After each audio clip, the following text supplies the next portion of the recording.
Okay, next one. Yeah, almond milk. Almond milk tastes like straight ass crack, man. If you don't think it does, you know it does. And anyone sitting there thinking, no it doesn't taste fine. You're drinking a sweetened one, right? Because sugar tastes good. But almond milk tastes like straight ass crack. And whatever benefit you're perceiving to be gaining from this hyper expensive water stuff, that, first of all, how'd you milk an almond?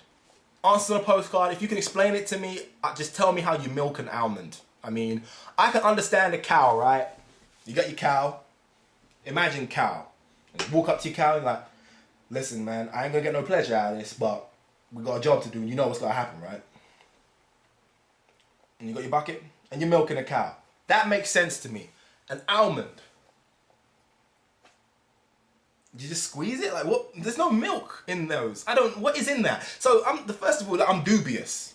I'm dubious as to the veracity of the claim of almond milk from the start. I'm dubious. But you know, assuming you can get it, if it was tasty, I'd just let it go and be like, this is one of life's miracles, don't question it. They get milk out of almonds somehow and I'm cool with it. But it tastes like crap. It's absolutely disgusting, but it's one of those things like clean eaters, they be drinking almond, like, oh, I'm so healthy right now.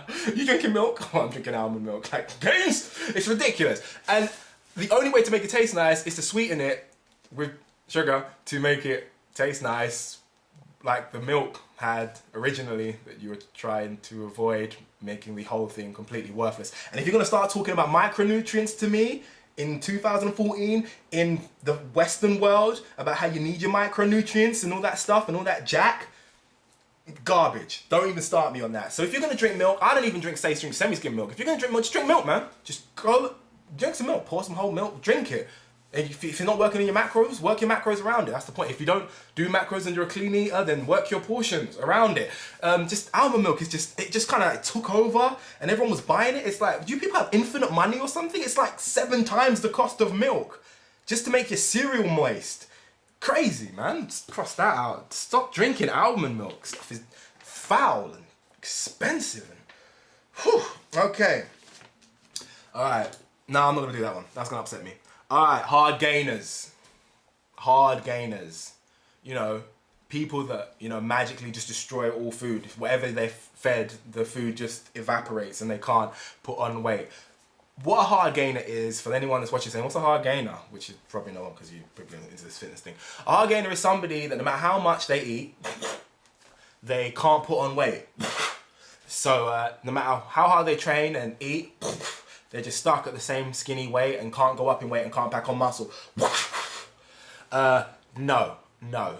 What is always the case with this is, okay, first of all, this is what normally is the case. They're trying to eat clean and trying to eat incredibly fibrous and dense foods to meet a calorie goal. And because they're skinny, they have low appetites because that's their personality and lifestyle that they've just developed, and it's difficult for them to eat large amounts of thick, weighty, heavy food, things like, you know, potatoes and vegetables and grains and stuff to meet a high calorie number. So say they've been eating more and more in their minds, but haven't really, and they can't put on weight because they're still at a caloric baseline or deficit or maybe a slight surplus and just can't see it. It's just not really happening.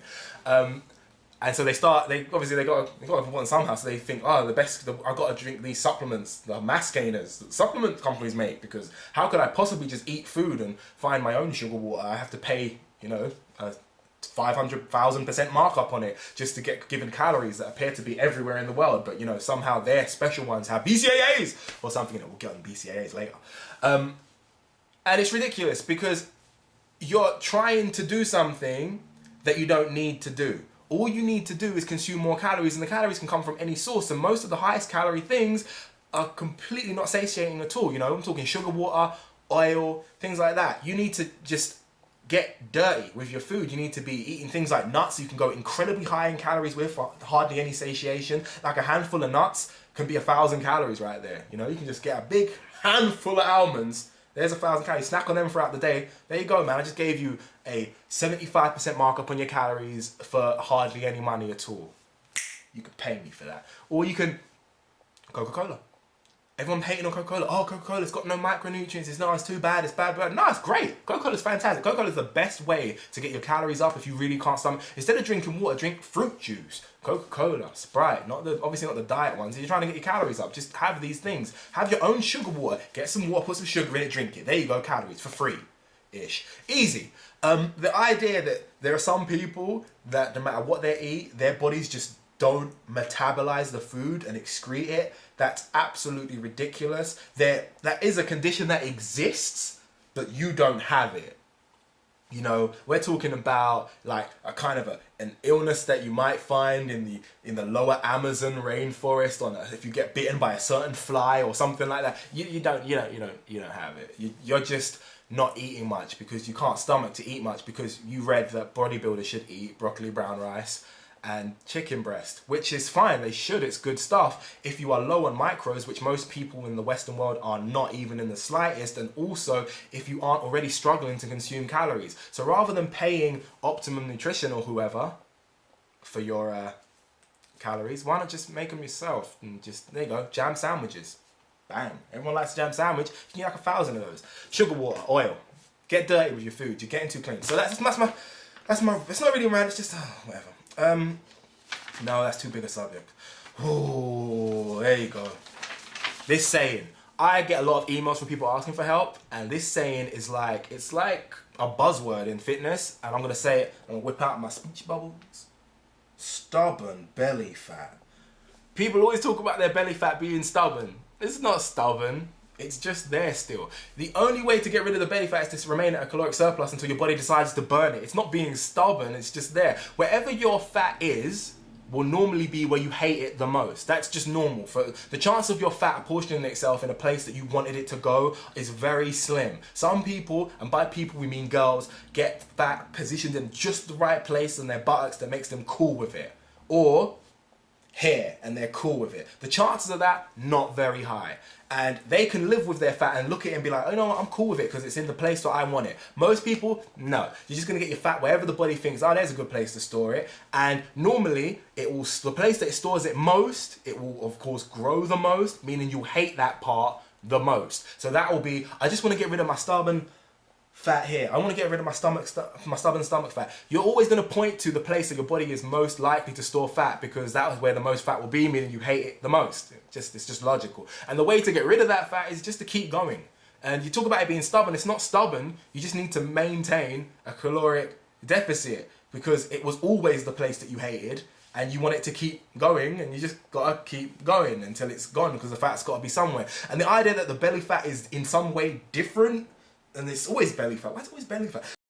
My belly fat, because my belly, I think this fat is different somehow. It's like the body doesn't want to burn it. The body will burn it fine. It's just going to burn it last. So just keep going. And it's just, it's like I'm like, okay, you've burnt all your other fat. You got rid of everything. Now we're going to switch it up to get rid of the stubborn belly fat. So what you need to do is enter a caloric surplus and do only cardio, but running backwards while doing the cable through the legged. What was that thing? The belly fat exercise I made up. I'll try and link the video anyway. Anyway, there's no such thing as stubborn belly fat. Please just stop that. Okay, there's one. Oh, there's one. This will be the last one for today. And I just called it 2 words. DOMS pride. This is the thing that kind of swept Twitter and Instagram. People so proud of their DOMS. For anyone that doesn't know what I mean when I say DOMS, I mean delayed onset muscle soreness. For people that get sore after a workout and then they start bragging about it like they achieved something. Well, for the people bragging about getting sore after your workout, I'm going to give you some little, scientific things that help you out. So for in the future, next time you go to brag, just think about these things real quickly. Muscle soreness is from destroyed connective tissue cells that are being repaired. The connective tissue, no, not muscle fibers specifically, connective tissue. The tissue that binds the muscle to the bone eventually. Tendons, ligaments, getting, that stuff, it runs all the way through the muscle. And when you start training with a movement pattern you are unaccustomed to, the body has to react by breaking a lot of its connective tissue in order to respond to this new stress. So if you go your whole life and you've never done a bench press, then one day somebody tells you to mass load your chest with full scapular stretch all the way down. you tear fibers here. You tear them all up here. So the next day when you wake up and the body's all been repairing them, they're all in a state of disrepair, and your body tells you, listen, they're sore, they hurt, so just don't mess about them too much. We're doing some work is going on right now. However, as you keep training, the soreness will go down because your body will be more accustomed to the movement pattern and will be acclimatized to moving through that range of motion with that kind of load, so it will hurt less because the connective tissue will be stronger, more developed, and won't need to be beaten up quite so much to achieve the motion. What does that mean in the real world? If you are sore, you don't do that very often, which means you don't train very intensely, which means you probably suck. Not necessarily, but you probably suck. I'm just saying it. You probably suck. So, when you go to the Twitter next morning, tell everyone, hey everyone, I haven't squat for weeks.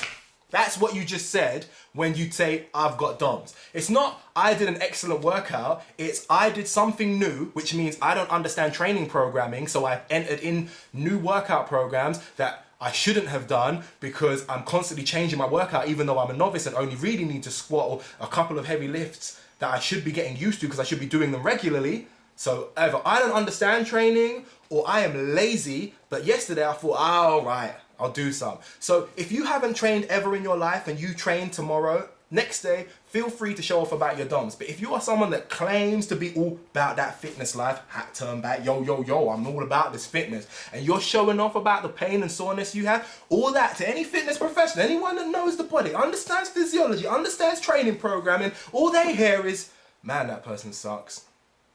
You don't train very often at all. That must have been the first leg day in weeks, or at least a week. So if you're getting sore, train more often, train more frequently, and you won't be getting sore. You're not supposed to get sore just from executing simple movements. They're indications that your body is untrained. Being untrained is not something to show off about. It's embarrassing. Fool. Okay, that's all I wanted to say. I don't know enough on this. That's my rant for this. I'm going to do them as whenever I do them. This will go up whenever it goes up. Just thanks for bearing with me. I just want to get through them. There are so many more. If you have any things that annoy you, let me know. I will try and rant on those too. Because there are so many, like, you know, things here. I'm going to get through them all as quickly as I can. But, you know, I'm trying to remember my outro. No, I'm not. Bradley Aidan Johnson. Enjoy, like, comment, subscribe, whatever. Peace!